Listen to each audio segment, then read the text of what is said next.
Pemirsa, PC KMHDI Denpasar Jumat pagi menggelar Sabe ke-13 yang dirangkaikan dengan seminar kewirausahaan yang bertujuan untuk mencetak kader-kader berkualitas sekaligus pengkaderisasian anggota mahasiswa Hindu sebagai langkah awal menuju generasi emas. Kegiatan ini pun mendapat sambutan dan apresiasi tinggi dari Wakil Wali Kota Denpasar.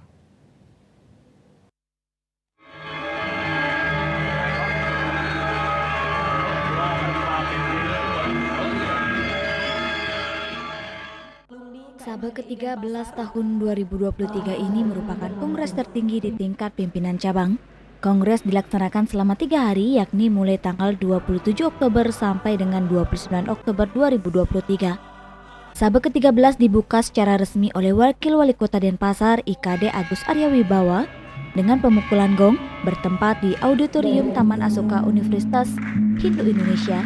Kongres yang menghadiri 300-an peserta dari SMA, SMK, dan mahasiswa Hindu Kota Denpasar ini mengangkat tema Muda Gemilang Denpasar Cemerlang dengan tujuan menggandeng pemuda Hindu untuk mengembangkan ide kreativitas baik dari sisi nasionalis sesuai 4 jati diri KMHDI untuk melahirkan Kota Denpasar yang cemerlang dan bermanfaat bagi bangsa dan negara.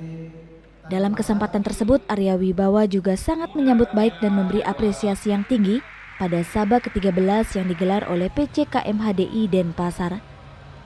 Itu salah satu tema dalam acara seminar pada hari ini yang sangat kami apresiasi dan kami sambut, karena tadi sesuai dengan apa yang kami sampaikan tadi bahwa Denpasar sudah memberikan ruang seluas-luasnya untuk anak muda Denpasar dan khususnya anak-anak muda yang ada di KMHDI Kota Denpasar.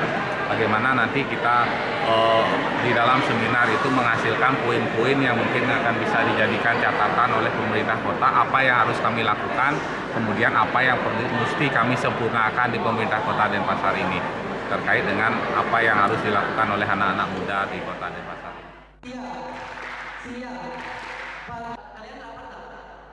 Selanjutnya, Ketua PC KMHDI Denpasar periode 2021-2023 I Gusti Putu Putra Mahardika menegaskan pentingnya meningkatkan kualitas SDM Hindu yang berkualitas agar ke depan dapat mengisi slot kepemimpinan. Melalui kegiatan ini juga diharapkan bisa menjadi wadah inovasi dan kreativitas mahasiswa Hindu. Momentum Sabe ini kita akan bergantian kepengurusan dan tentu harapannya adalah di kepengurusan berikutnya supaya mampu minimal meneruskan apa yang sudah dibangun dari kepengurusan sebelumnya, lalu kemudian kita elaborasikan hari ini dengan seluruh kader PC KMHDI Denpasar untuk turut serta menyumbangkan pemikirannya terhadap kemajuan PC KMHDI Denpasar selanjutnya. Terkait dengan apa parameter KMHDI terhadap kualitas itu, KMHDI memiliki 4 jati diri: humanis, nasionalis, religius, dan progresif. Parameter keempat jati diri itu yang setiap program yang ada di KMHDI kita tuangkan. Kemudian kita harapkan untuk mampu menunjang daripada kualitas SDM Hindu kita nanti. Terima kasih, Bu.